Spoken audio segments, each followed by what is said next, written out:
good, y'all? It's the Demouchets React, and we're back with another video. Who we got today, Steve? Today we're back with another American reaction. So excited about this video. If you're new to us and we're new to you, make sure you scroll down, hit that subscribe button, and turn on the post notification bell because we're on the road to 200K. And we cannot get there without you guys, alright? Join the family. Without further ado, let's get into the video. Let's get it. One of the biggest mistakes I see Americans make when visiting Europe is that they always go to the same places that all the other Americans go to. Let's take Greece as an example. Is they always visit Mykonos and Santorini. And it's just crazy to me because so many other Greek islands are way cheaper and just way better to vacation on and less packed. You know, personally, the islands like Mykonos and Santorini, they're so full. To me, that's not a vacation, you know? So if you really want a vacation in Greece, go to another island. There's so many, way cheaper, just as beautiful, and most importantly, with a lot less Americans. So I'm in Spain right now, and a major culture shock that I experienced when I first came to Spain is like realizing how much we over-sexualize things in the U.S. I'm at the beach here, and it is just like, just entire families, the mom, nipples out, just everywhere, like things you would just never see in the U.S. And that's because here it's not like, there's not anything. It's just like a guy being topless. I haven't looked this up, but I'm willing to bet that most of the OnlyFans subscribers are probably coming from the U.S. Because I think in Spain, they don't really need to do all that. They just have to go outside. Pause. We gotta talk about this. Bro, so it's crazy. It's like, yo, we do kind of like we do overhype. You know what I'm saying? The lusciousness and all the beauty that a woman carries on these TV sets and on these phones, especially crazy on the Instagram. But that's from scrolling. You mean to tell me that people aren't giving the same level or at least the same thought when they see somebody in the flesh walking around like that? Like not a small thought. We do put it on the forefront and make it out to say, you know what I'm saying, like that's her. Like she got that on, or however she put it on. Like that's supposed to be for the bedroom. But then you go out there and it's like nothing. And y'all nowhere near thinking about nothing like nothing. I don't know. That's not. Nah, listen. When it comes to this, because this is our third time talking about it in a row. Okay. When it comes to this, let's keep that in Europe. Like, we got too many pedophiles here. We got too many perverts. I want to be able to take my children to the beach and not have to worry about somebody somebody being exposed like that or somebody looking at them like that. It's enough we going out there with, bathing suits or whatever that's kind of, skin tight. They got too many perverts around here for us to be like Europe. Ooh, no, okay. I like that. It goes back. Okay, I'm gonna use this as a way of kind of to talk about what we're talking about here. But it goes back to, you remember when celebrities, we didn't know their business, and it just made their celebrity status more 5-star because we was more curious.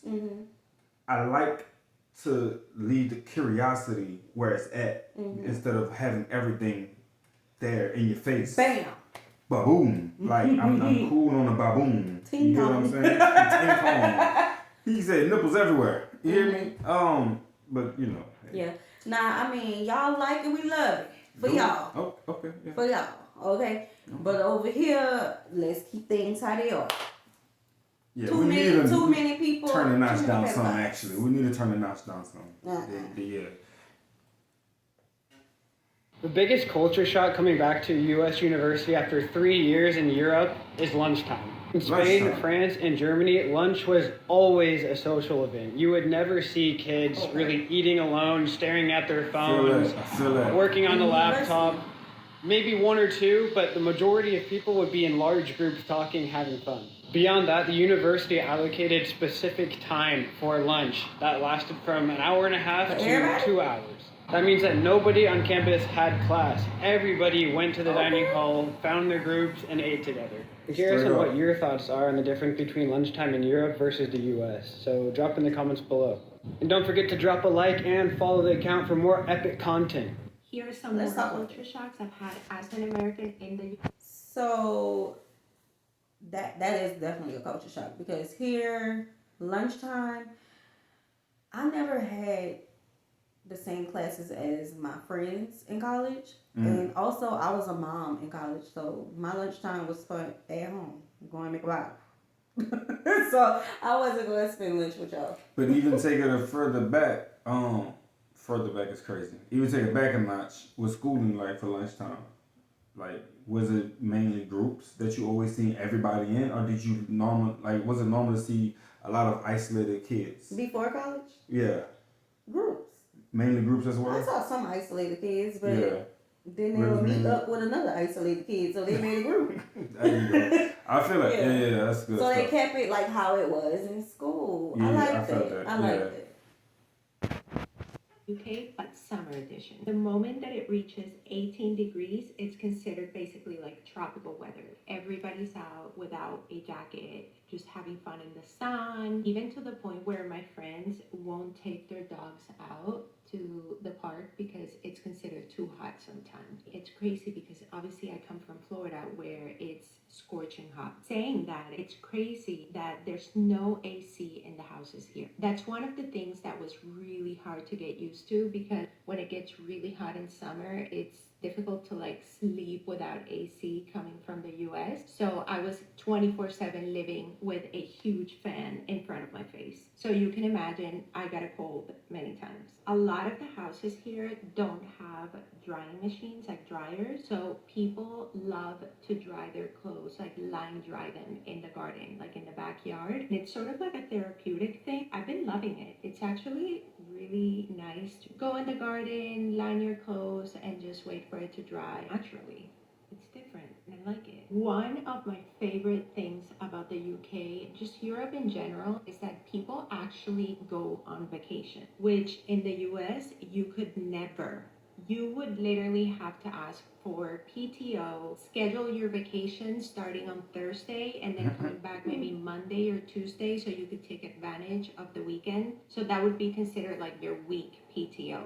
In Europe and the UK, you can go for 2 weeks on vacation and it's totally acceptable. I'm going on vacation and I just email my clients and tell them I'm going to be on vacation. You're going to have to wait for me to come back. Obviously, I have to make sure that I have enough cash to sustain myself during the vacation, but it's still very nice to be able to do that. In the US, we actually don't have like parks like in London, and during the weekends, it's actually very normal to just go have a picnic with your friends, with your family, take your dog, and just like spend the whole day at the park. And the parks are completely slammed with people. They're a total vibe and actually something budget friendly to do that's just really nice. I don't know if this is like a British thing, but I do feel they are a little bit more chill. They actually like won't say that it bothers them. Last Friday, I had a meeting with a client and I was at a pub. My friend who's British was like, yeah, we'll have the meeting at the pub. And I was like, okay. We actually had the call, it was 4 p.m. on a Friday, and the client was just like so nice about it. They were like, oh yeah, have fun at the pub, whatever. We had the conversation we had to have and bye, that was it. And they were fine with it. In the US, that would never happen. They would just think that you're just eating shit and not like, doing your job. Yeah, we're gonna stop right there. No. It's a low key condition. If you take a client to the pub or the bar, they're not gonna think about a business opportunity. They're gonna think you're either trying to flirt with them or some crazy stuff connected to alcohol, because what we associate alcohol with, party. So Yeah, and it wouldn't be deemed professional at all. I don't know. Did she say that we don't have parks? Parts. She was saying parts, but parks. Park? Like a park? Like Central Park in New York? Like Yeah, like those. A lot of people just got. We got those. We have those. Plenty of those, we have actually. those. Maybe not in every city, but we have them. Maybe not by the spaces as much, but we have them. Yeah, we have them. Yeah. And then she mentioned something. I forgot. Golly, I forgot. I don't even read that. All right, y'all. We hope you guys enjoyed this video with us. Be sure to subscribe. We'll see you soon. Peace.